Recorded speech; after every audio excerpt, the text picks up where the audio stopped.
ورو سوال کړی دی او دا ډېر ناشنا سوال دی او ډېر فایدهمند دی ځکه چې د میراث سره تعلق ساتي او د میراث دا علم او د فرایضو دا علم ګران علم دی خو چې الله یې چاته اسان کړي او کله سړی هسې ځان له ناستې یو سوچ وکړي که نه چې الله وله په دین باندې څه نه څه پوه ورکړي سړی شکر د الله ادا کړي چې په دې دومره خلکو کې الله بعض خلک غوره کړي د دې دپاره چې هغوی ته علم وښیي هغوی ته دین وښیي وما یلقاها الا ذو حظ عظیم دا د لویې برخې خاوند چې د هغه په نصیب باندې سي هر سړي ته الله ګوره دین پوهه نه ورکوي بعضو خلکو له الله دین پوهه ورکوي او بیا د هر سړي نه الله د دین کار نه لري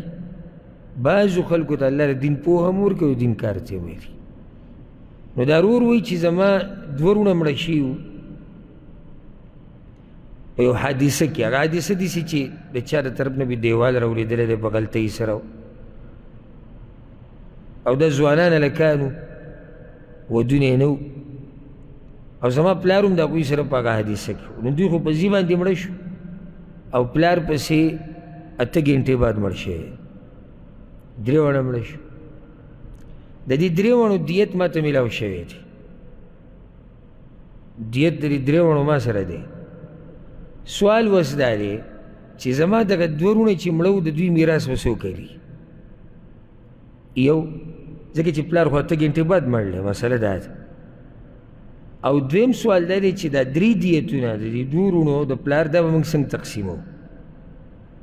او چې ستاسو علم کې چې زمونږ د دې نیا زمونږ شتي ژوندۍ ده زمونږ مور ژوندۍ ده او موږ دوه وروڼه یو او 15 خویندې اوس مسله حل کوي دا بعض وایي چې دا علم کول داسې اسان دي او یاره دې کې نور څه نه وي دا رومیال ښه برابر که ښه کړه کې اسري که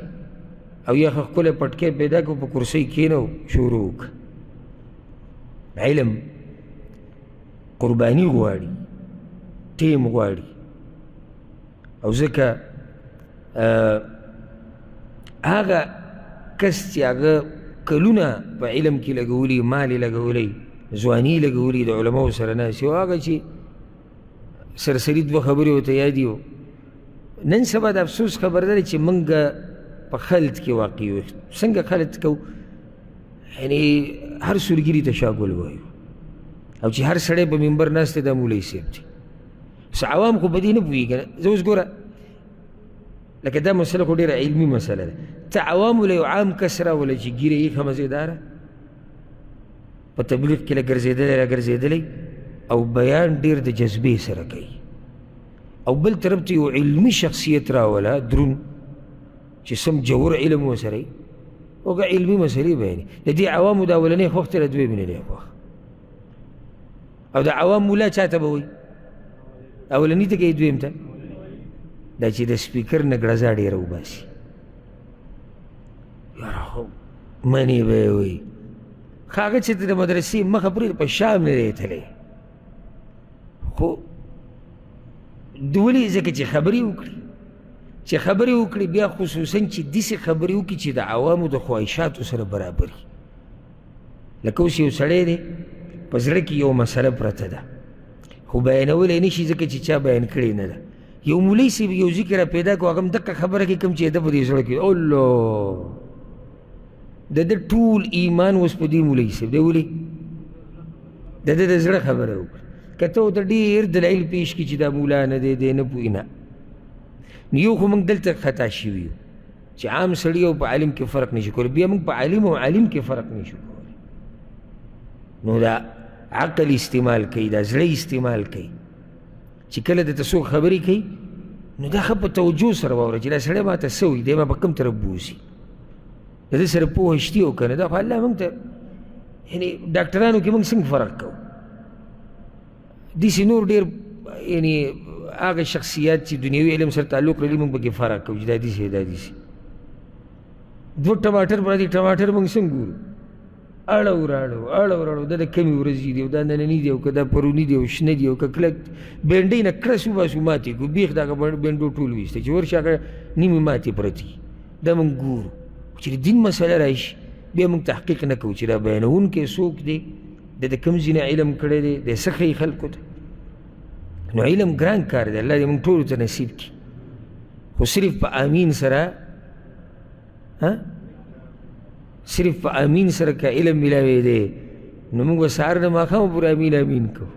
خو علم محنت غواړي راځو ورور دې مسلې له تاسو خو پوه شوئ په سوال کنه دا سوال ما ته څوک بیا ویلی شي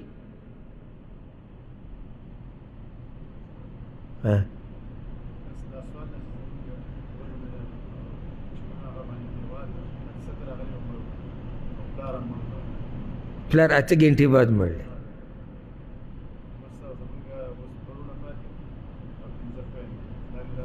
او د درېونو دیت ما سره دی اولنی مسله میراث د دې دوو هلکانو کوم چې د پلار نه 8 घंटे مخکې مړه دي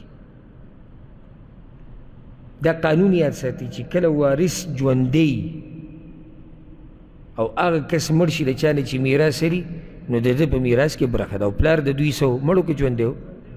ژوندی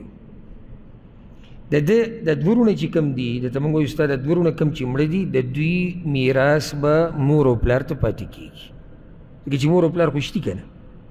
پلار اگر که 8 घंटे بعد مړلی خو و او مور یې شتي نو مور ته به 6 حصه میلاویږي باقي به پلار ته میلاویږي هغه دیت چې کوم دی مور ته 6 حصه الله قرآن کوي ولابویه لکل واحد منهما السدس مما ترک ان کان له ولد مور پلار دواړو ته به 6 حصه میلاویږي که چېرته د دې مړي بچي فإن لم يكن له ولد او که چېرته د ده بچي نه وي وورثه ابواه او صرف مور پلار یې د ده فلأمه الثلث نو بیا به مور ته 3 حصه میلاویږي او باقي به چا ته پاتې شي هغه به پلار ته پاتې شي پوه شوې په دې مسله کنه دا دوه هلکان چې مړه دي د دوی په دنیا کې څوک دي مور او پلار دي او وروڼه او خویندې هم دي وروڼه او خویندو ته څه نه میلاویږي ولې ورته نه میلاویږي ځکه چې پلار ژوندی دی نو مور ته 3 حصه میلاو شوه بچی نشتی که بچی نشتی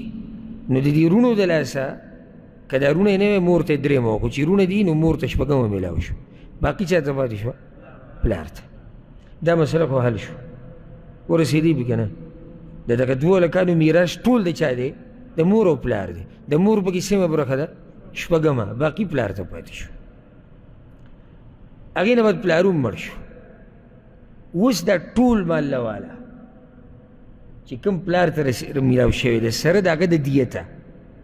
او دا په دې باقي باندې تقسیم که نو باقي څوک دي وایي مور یې ده یعنې د ده نیا ژوندی ده نو مور ته به یې 6 حصه میلاویږي ولې 6 ځکه چې بچي شتي ښځې ته به یې 8 حصه میلاویږي ځکه چې دی زما مور ژوندی ده ښځې ته به یې 8 حصه میلاویږي ولې 8 ځکه چې بچي شتي که بچي نه بیا 4 وه او باقي چې کوم مال دی دا په دې 2 هلکانو 15 خویندو باندې به تقسیم شي للذکر مثل حظ الانثیین جنۍ د 2 برخو امره یوه برخه د هلک ده یعنی جنۍ ته یوه برخه د جنۍ چې ده د هغې امره 2 هلک ده عفوا داسې للذکر مثل حظ الانثیین یا داسې ووایه د 2 خویندو برخه دا د یو هلک رسي اوس هم پته نه تاسو پوه شوي یو که نه به خو مسله دا ده او که چېرته دغه کس موږ سره مخامخ میلاو شي نو مخامخ به یې پېښه پوه کړو